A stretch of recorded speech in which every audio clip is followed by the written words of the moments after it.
everybody, Taylor Parnell here. Welcome back to our channel and welcome if you're new here. Today's video is going to be a very serious video with a lot of important tips I want you guys to ensure that you're taking very seriously. So in today's video, we're going to be talking about dogs' reactiveness towards children. So just make sure that you give this video a big thumbs up. It really does support our channel to help more people like you get this access to many tips and tricks of how to have better communication with your dog. Also, make sure you're subscribed and you turn on all those bell notifications so that you never miss a video with us. And of course, comment down below what you guys want to see next and any questions, comments, or concerns that you have. Let's get into today's video. Dealing with dogs' reactiveness towards children really requires a systematic approach, and we want to give you just a few extra things to consider when working with your dog with children. So we're going to get into some detailed subjects I want you guys, again, to take very seriously, and of course, make sure you have your dog on the leash. So let's go get into those different approaches and different environments you guys should consider taking into your training.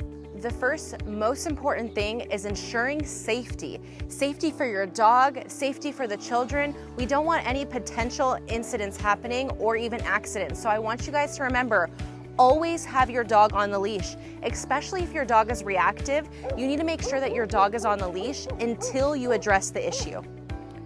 The next thing I want you guys to do is to consult with a professional trainer that actually specializes in working with dogs' reactiveness towards children, even a behaviorist. This is something that I think is so important and very necessary because you're going to get those different training techniques to apply with your dog and also to make sure that everyone is being safe and of course to ensure that you're going to get those results. So definitely reach out to a behaviorist or a professional trainer to help address those issues and to help you guys solve that problem. Another thing you guys need to put into consideration is positive reinforcement. This is giving your dog that tool to understand that they're doing something good, right? We do use the beep to remind them that this is a good behavior and you're gonna get a reward from it. You can use your treats to lure them, to give them praise. You can also bring their favorite toy because this is something that, again, if your dog is acting calm and quiet and good next to the children, this is gonna give them a reassurance that they're doing something good. That's why you always wanna give them that positive reinforcement.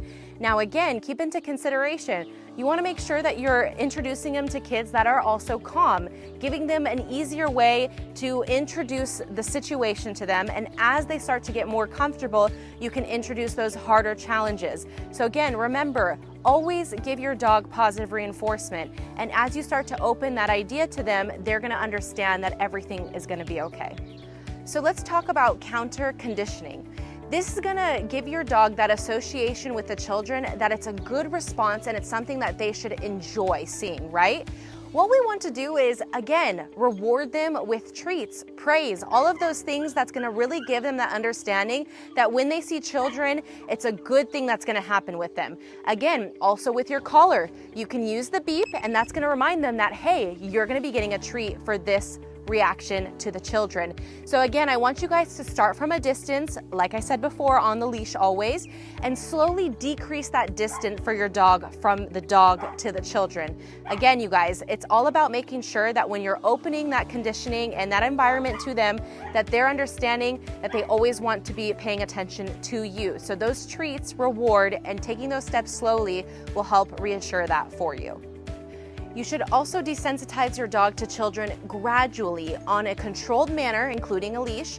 And this is something that, again, kids are hyper, they're high energy, they're running around, they're having fun, they're playing.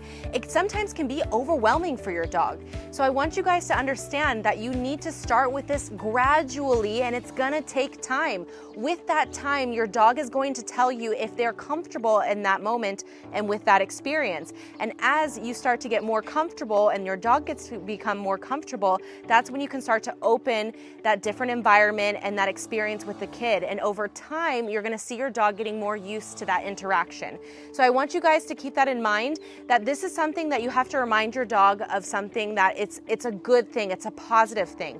But on top of that, what's super important is making sure that you remember that your dog is maybe not used to this. So that's why we're gonna take small measures and controlled measures with the leash so that you can get a positive understanding of how your dog is reacting to those kids and to move forward from there.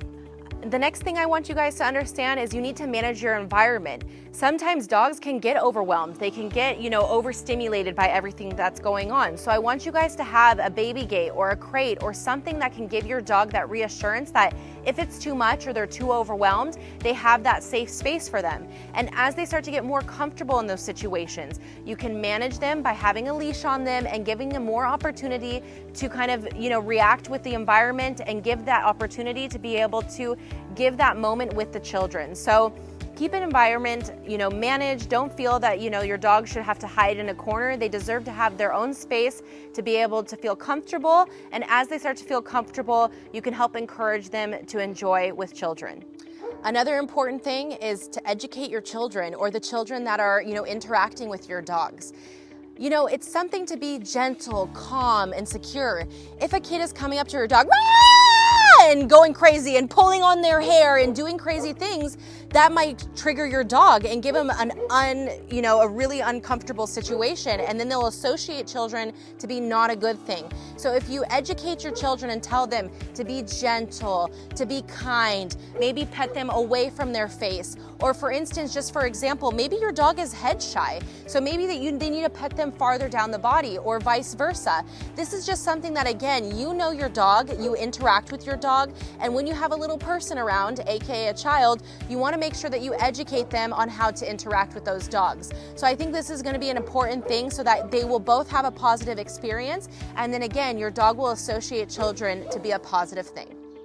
Remember, results will only come with practice. Consistency is key, and when you're addressing a reactive dog to children, you want to make sure that time is of the essence. It's going to take a lot of practice and consistency, like I said, but also a lot of patience. Remember, your dog is the most important part of this equation. It's making sure that your dog is calm and comfortable and confident next to children. So it's up to you to show up, to make sure to give them those small, simple steps to gradually increase that experience with children. And you're gonna see that the more comfortable you make them and the more safety, like a leash, that you involve, the better the outcome will be. So I'm wishing you guys the best experience with your reactive dogs. And again, we're here to support you. So anything you need, make sure you comment down below. You also can check the description to see our Instagram page and connect with us directly. Again, it will mean so much to us if you give this video a big thumbs up. That's going to help us reach more people like you to help them communicate better with their dogs.